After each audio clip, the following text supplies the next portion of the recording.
What can I say? I'm super predictable. So you guys probably knew this was coming. Hi, my name is Sydney, welcome back to my channel. Before we get on and do the thing, today's video is sponsored by Surfshark. Many thanks. At this point in life, the majority of us know and understand that women, just as much as men, can be terrible, terrible people. I like to think about it as an evolutionary thing. The brighter the creature, usually the more poisonous it is. Nature's fun like that. And even though we're aware of this fact, we continue to associate men most often with negative characteristics like violence or just generally being fighty people. I mean, we also associate them with cool things too, like superheroes and doctors. In saying that, it's probably hard to feel like any Avenger when you're constantly being painted as Thanos. But every so often, an event happens that forces us to turn our attention to female abusers, which is what we're going to talk about today. Because I love loading you guys up with happy topics. You're welcome. You will never understand what I went through. You never were a good listener.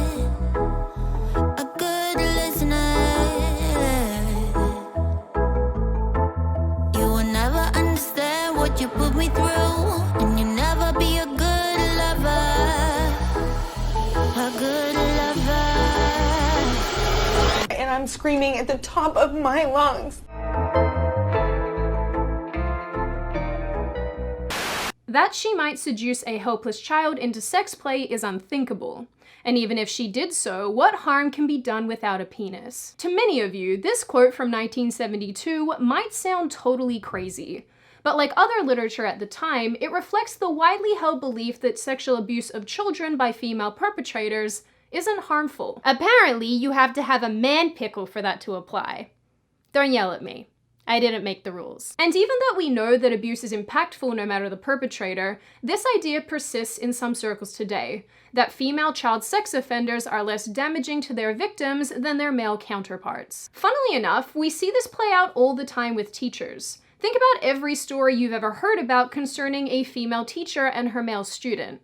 Society is almost always more concerned about how hot or not hot she is, rather than the victimization itself. Whereas male teachers are viewed as rapists or pedophiles, and their actions are almost never justified. Because that's called grooming, and it's not okay.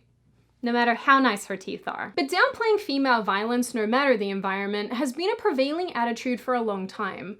Somehow, for some reason, we view these actions of women across the board as less destructive. Until you tell your girlfriend that she can't have any of your fries, even though she just said like 5 minutes ago that she wasn't hungry. And now she's throwing plates at you. But this perception of women hasn't been without consequence. Men and boys have been conditioned to think that a woman can't sexually assault them, that they should relish any opportunity for sex, even when it's unwanted. Women, on the other hand, have been taught that their inappropriate, invasive actions are cute. Ladies, they are not. Female perpetrators are less likely to be investigated, arrested, and punished. They're less likely to be studied, and the effects of their actions are more likely to be downplayed. And with that all being said, the law has more or less supported this position, either by handing down less serious sentences to female offenders, or by having narrow, outdated definitions of things. Even up until 2013, the FBI's definition of rape only acknowledged female victims, leaving victimized men and their female abusers completely off the table. I've said this before in other videos, but we typically view women as more nurturing, caring, and protective, and therefore less likely to be dangerous and harmful. But disappointingly, this view means that society holds very few female offenders and perpetrators to account, or in the very least, to the same standards as men. Because if you didn't get the memo, only men can be rapists and murderers. Thanks, feminism. Seriously, why didn't I get the memo? Because you can't read. Now, let's take the Amber Heard-Johnny Depp case, for example. For months, the actress claimed that Johnny Depp was repeatedly violent during their marriage. Her bruised face was plastered on the cover of People magazine, and she even wrote an opinion piece about her experiences as a victim of domestic violence. She became the poster child for abused women everywhere, and people were very quick to believe her story. They were also quick on the other side to condemn her ex-husband. In fairness to Johnny, he did say that she painted on her bruises, which, I mean, I don't not believe that. Yeah, you also believe that mermaids existed for a little while because you watched a fake documentary about them. Oh my god, that was one time! But finally, when Depp decided to sue his ex-wife for defamation, because, you know, you can't just write random articles claiming that your ex-husband beat you, we learned that our girl Amber is an abuser as well. In a series of leaked audio recordings, at first we heard her admit to punching Depp in the face, downplaying it and then calling him a baby, because I guess equality. Then we heard more audio where Heard said that nobody would believe him, and that the court would side with her, again mocking him for being a victim. And most recently, we heard again about Heard smashing a door into Depp's head before punching him in the face. I just really feel like maybe we should create an island for terrible people and just send them there. Maybe then Hillary Clinton will get to be president of something. Pretty sure they did that already, Sydney. It's called Australia. So not Canada. That's not even an island. Now, regardless of your opinions towards Depp as a person and as an actor, it's fair to say that he probably doesn't deserve to be abused. And on top of that, we'll probably also never know whether or not he too was violent in the marriage. But when this particular story broke, people finally had to acknowledge a serious and undeniable case of male victimization. People called for Heard to be fired from Aquaman 2, they started trending hashtags calling her an abuser, and it generally seemed like a lot of people actually wanted justice for Depp. But as with a lot of things in this day and age, almost as quickly as that condemnation erupted, almost overnight, it just disappeared. And even as more and more information about the situation arose, people just stopped caring, and Amber Heard's culpability and any consequences for her actions seemed to disappear along with the public's concern. But you know, even though people stopped being concerned about Johnny Depp, it doesn't mean they're going to stop being concerned about their internet activities. Which is why today's video is sponsored by Surfshark. Surfshark is a VPN, or virtual private network, that helps you keep your online activities safe and private. Because as you all know, the internet is a weird place,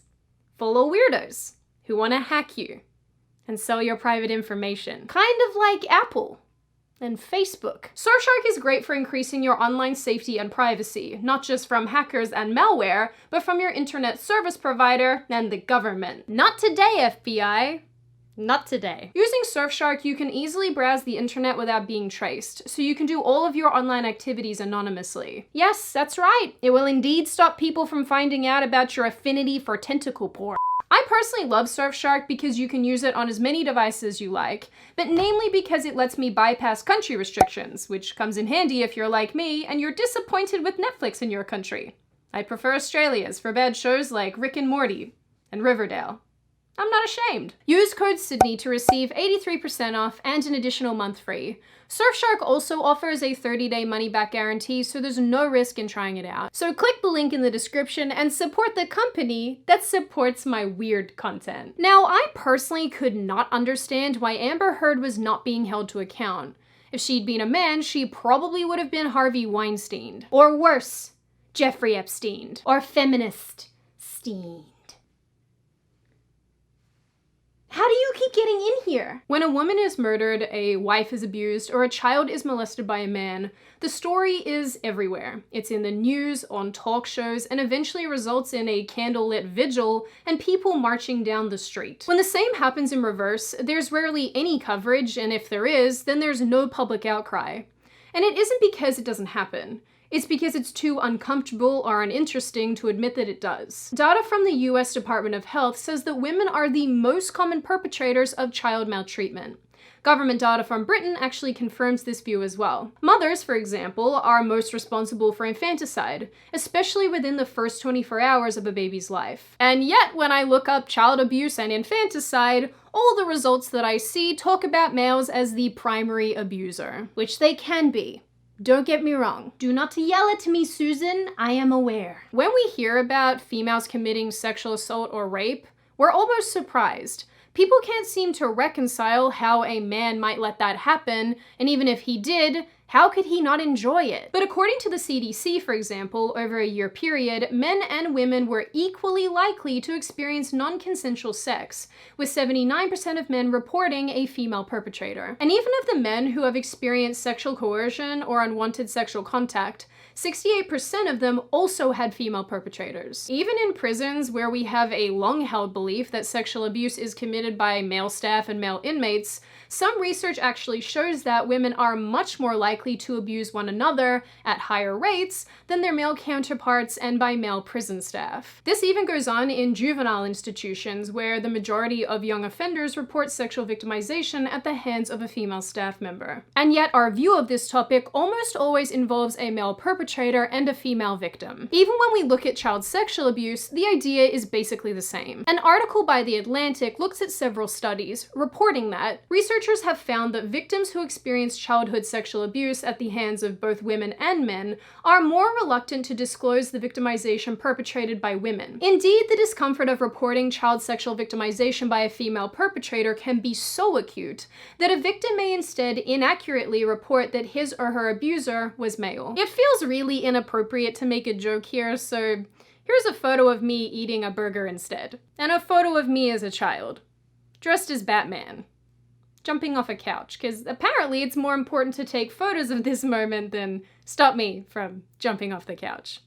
Thanks, Mum. Anyway, I hope that breaks this depressing tense moment. Now we turn the page to domestic violence, where the view has long been held that males are the universal perpetrator and women are the universal victim. But contrary to popular belief, there's research that either tells us that rates of domestic violence by men and women are equivalent, or that female abusers are increasing drastically in numbers. In America alone, over 48% of men have experienced psychological and emotional abuse at the hands of their partners, and up to 29% of straight men have been a victim of physical violence by a partner in their lifetime. And these are just the numbers that we have, considering that many male victims don't even report their experiences out of embarrassment and shame. So with all this in mind, the question is, why do we hold female abusers to different standards or ignore them altogether? When the Amber Heard situation emerged, it seemed that maybe the tide would turn, that people would finally view women as more than stereotypically nurturing and loving.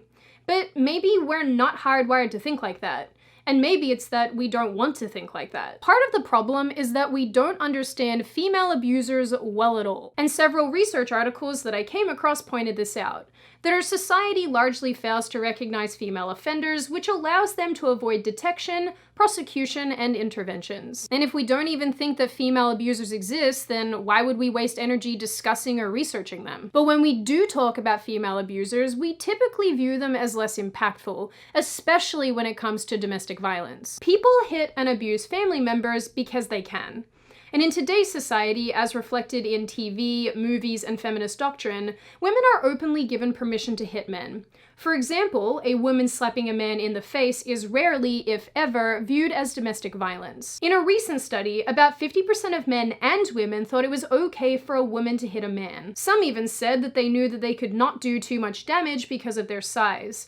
They therefore minimized their actions and denied it was abuse at all. Holding men and women to different standards has implications across the board, and it's dictated much of our justice system and the conversations we have around gender relations. Some of it is innocuous, but some of it has genuinely negative impacts on both men and women. But unsurprisingly, trying to bring this conversation to the forefront often results in backlash. Feminist voices typically insist that directing the conversation away from female victims undermines the message of support and unity that we should be putting out. But broadening our understanding and the definitions of abuser and victim is actually in everyone's best interest. It will open the door to support networks, funding, and changes to the justice system and policing, and hopefully to our overall understanding of this issue. At the end of the day, we want men and women to be treated equally. Part of that involves acknowledging that women can be just as aggressive, violent, and damaging as their male counterparts. And unfortunately, the longer that we ignore female abusers and refuse to have this conversation, the more that we say that their actions are okay. Now, before I open the floor to you, this is just a reminder that you can download Surfshark VPN using the link in the description. When you do, you'll receive 83% off and an additional month free. So go check them out because they support my weird little channel and my weird little corner of the internet, and I appreciate that. Now I open the floor to you. What do you all think? Do we actually treat male abusers and female abusers differently? Do we downplay female abusers? Should we be giving this issue much more attention? And what do you generally make of this topic overall? As always, if you like the video, hit subscribe and the thumbs up button. If you want to leave a comment, feel free to do so, just be respectful about it. And I will see you guys next time. Stupid mean Sydney asking me how I got in here. How do you think I got into my ex-boyfriend's apartment to steal all his furniture, Sydney? I smashed all the windows.